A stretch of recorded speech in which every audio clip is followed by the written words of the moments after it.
The truth is, Aleister Crowley considered himself the most wickedest man in the world and called himself the Beast 666. He dedicated his entire life to darkness and wickedness and worshipped himself, considering himself a god. He was willing to lead an open rebellion against God until his death, and even after his death, he influenced many to imitate his way of life. Now he represents a symbol of freedom for some. Free from what, you may ask? Join me in this episode as we uncover the dark truth about Aleister Crowley. Who is Aleister Crowley? That is what you may be asking yourself right now. Why should you even care about this dead old Englishman? Well, I'll tell you the reason. Aleister was an occultist and a Satanist who practiced dark magic and is responsible for the sexual abuse of countless children. His satanic lifestyle has been praised by the biggest names in pop culture, influencing our modern times more than you may think. Crowley preached the same demonic message that Lucifer once did: do what thou wilt, which means do as you please and disregard the consequences. Crowley was no doubt the evilest man in the world. His evil started very young. His own mother used to call him the Beast and had a difficult time with his behavior. Both of Crowley's parents were Christians, but his father was more devoted to his religion, even being a traveling preacher. Crowley's parents were very wealthy, and the moment his father passed, when he was only 11 years old, he inherited a third of his father's wealth. This is what began to change Crowley, as he took his father's death poorly and he started misbehaving in school and would be kicked out. When he was in his young teen years, he would start to do drugs and indulge in prostitutes. This made his mom decide to move the two elsewhere, hoping this would help with his behavior, which it did not in the slightest. In 1987, Crowley experienced a brief illness which made him question his mortality. At the time, he was living in Russia and he was trying to pursue a political role. This illness is what changed him forever, as he swore from the moment on to dedicate his life to the occult. In 1989, Crowley got his hands on a book of spells called the Book of Black Magic and Pacts. This book furthered Crowley's fascination into black magic. This led Crowley to meet Julian L. Baker in 1898. Both had a devoted interest in alchemy, which they would normally discuss together. This led Julian to initiate Crowley into the Order of the Golden Dawn. The initiation took place in London's Mark Mason Hall. After this, Crowley would move close to that area and invite members of the order to live with them and be his magical tutor. The tutor taught Crowley more about ceremonial magic and ritual use of drugs, and together they performed the rituals of Gotia. Crowley would start going through the lower ranks of the Order of the Golden Dawn.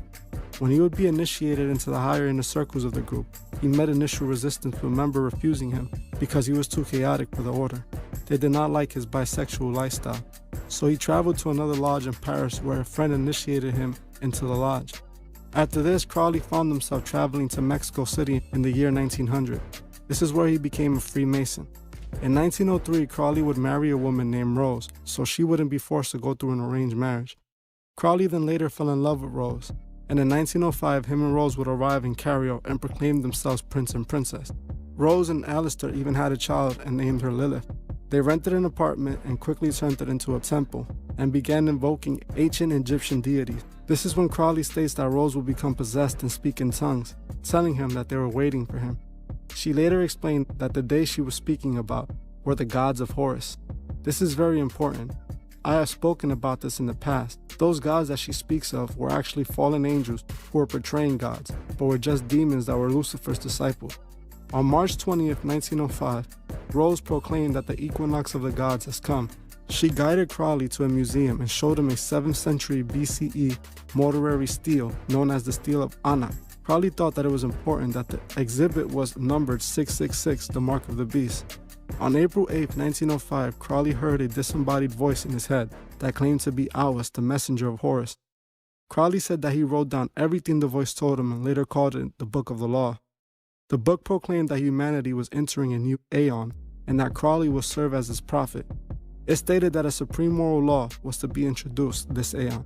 Do what thou wilt shall be the whole of the law, and that people shall learn to live in tune with their will. If you've been watching most of my videos, you've heard me mention this very phrase in countless videos. This is what our modern society is built upon, a spiritual and moral freedom. Crowley was instructed by literal fallen angels to bring in this new order. This New World Order goal has been set since God vanished Lucifer from heaven. Crowley devoted his life to Satanism and to live out Lucifer's orders. Crowley would climb mountains and perform sex magic rituals, even performing blood sacrifices on top of them. In 1912, Crowley started calling himself Baphomet. He literally performed sex magic rituals with hundreds of people. He would even force children to watch and use children in his rituals. What's very interesting is that Aleister Crowley has influenced many pop culture icons who themselves were very influential. For example, like the Beatles, Michael Jackson, Jay-Z, Ozzy Osbourne, just to name a few. A few years ago, a rapper, Ab-Soul from TDE, a affiliate to Kendrick Lamar, wrote an entire album dedicated to Aleister Crowley. He called the album Do What Thou Wilt. Jay-Z also shouted him out in his career on his Run This Town video, wearing Do What Thou Wilt on his shirt. Ozzy Osbourne even made a hit song, Mr. Crowley, for Aleister. The Beatles and Michael Jackson both put Crowley on their cover art for their albums. It's important to note the importance of this. These artists all practice the same wickedness that Crowley did. They all look up to him and honor his lifestyle and wanted it for their own. They truly look at Crowley as a prophet of Lucifer. Crowley spoke directly with demons and was instructed to bring in the New Age. He devoted his life to sex magic, using it to summon demonic forces so they may continue to guide him. It is no coincidence that millions of children go missing to never be found again. All over the world, children are being trafficked and sold to members of these satanic occults. Just in 2010, the Kid Willie sex cult was discovered, and they were operating for decades in London and then Wales. They kidnapped and brainwashed children, often raping them and assaulting them, performing satanic rituals with them. What's interesting, when they were caught, it was discovered that they were using Aleister Crowley's The Book of the Law as their spell book. They used Crowley's teaching to harm children and perform satanic rituals on them. These very things are still happening today. The sake of our children still remain at stake today while they still practice these demonic teaching.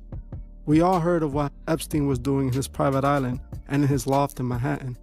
I can assure you the same rituals were taking place. The demons that spoke to Crowley told Crowley he would be the prophet of the New Age. This is exactly what has taken place. Just take a look around. The world we live in has now been taken over by Lucifer. People do what thou wilt every day without ever thinking about the consequences. We live in a world where impulsive decisions have become the only decisions people know how to make. Crowley successfully achieved his goal of bringing in the New Age. The artists used Crowley's teaching for demonic blessings, and the demons used the artists to spread a satanic agenda. We must remember that we're in a spiritual war, a war we can't afford to lose. We must not let these artists confuse us into following Aleister into our own damnation. We must protect our children and prevent them from further abuse.